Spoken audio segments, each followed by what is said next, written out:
આપણા દરેકના ઘરમાં મેથીના અને દૂધીના થેપલા તો અવારનવાર બનતા જ હોય છે, પરંતુ આજે આપણે એકદમ પોચા અને સ્વાદિષ્ટ ફણગાવેલા મઠના થેપલા બનાવીશું. મોટાભાગના ગુજરાતી ઘરોમાં બુધવારના દિવસે ફણગાવેલા મગ બનાવવાનો રિવાજ હોય છે, પરંતુ મઠનો ઉપયોગ ખૂબ જ ઓછા લોકો કરતા હોય છે. આ થેપલા તમે સવારે બ્રેકફાસ્ટમાં, સાંજે જમવામાં અથવા તો બાળકોને ટિફિન બોક્સમાં પણ આપી શકો છો અને તેને અથાણું, ચટણી કે દહીં સાથે સર્વ કરી શકાય છે. તો વિડીયોને સ્કીપ કર્યા વિના એન્ડ સુધી અવશ્ય જોજો. રેસીપી પસંદ આવે તો તેને લાઇક અને શેર કરવાનું ન ભૂલશો. થેપલા બનાવવા માટે સૌપ્રથમ એક નાનો મિક્સર જાર લઈ તેમાં 1 કપ ફણગાવેલા મઠ લઈશું. જેમ આપણે મગને ફણગાવતા હોઈએ છીએ તે જ રીતે મઠને પણ 5 થી 6 કલાક માટે સાદા પાણીમાં પલાળી પછી તેમાંથી બધું જ પાણી નિતારી તેને કોટન કપડામાં બાંધીને ઓવરનાઇટ માટે ઢાંકીને મૂકી રાખીએ, એટલે બીજે દિવસે તે સરસ અંકુરિત થઈ જાય છે. મઠને આપણે અધકચરા વાટી લઈશું અને વાટતી વખતે તેમાં બિલકુલ પણ પાણી ન ઉમેરવું.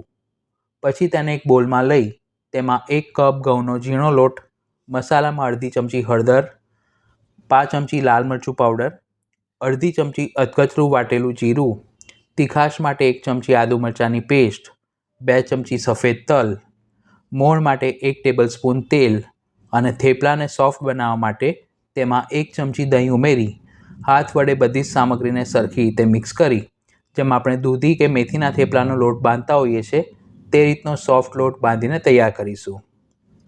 જે લોકોને મઠની ટિપિકલ ફ્લેવર એટલે કે ટેસ્ટ ઓછો પસંદ હોય તેઓ ટેસ્ટને બેલેન્સ કરવા માટે લોટ બાંધતી વખતે તેમાં સ્વાદ પ્રમાણે ગોળ અથવા તો ખાંડ પણ ઉમેરી શકે છે.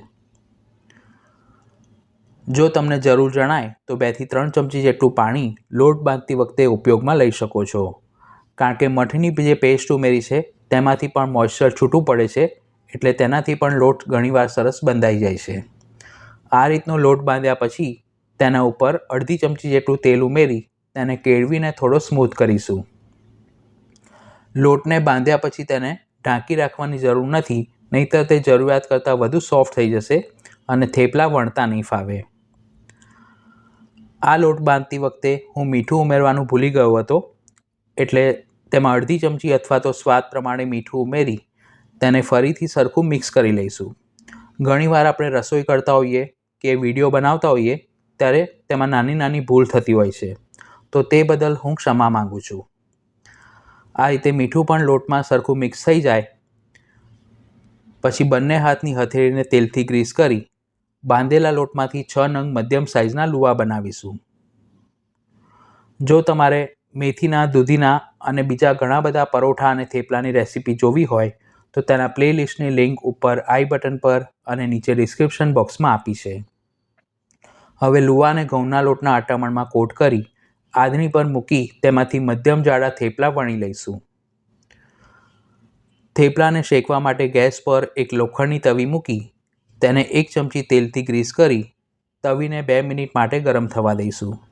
પછી તેના ઉપર વણેલા થેપલાને મૂકી જરૂર મુજબ તેલ સાઈડમાં મૂકતા જવું અને થેપલા બંને બાજુથી સરખા શેકાય અને અંદરથી પણ બિલકુલ કાચા ન રહે તેમ થોડી વારે તેને ફેરવતા જવું.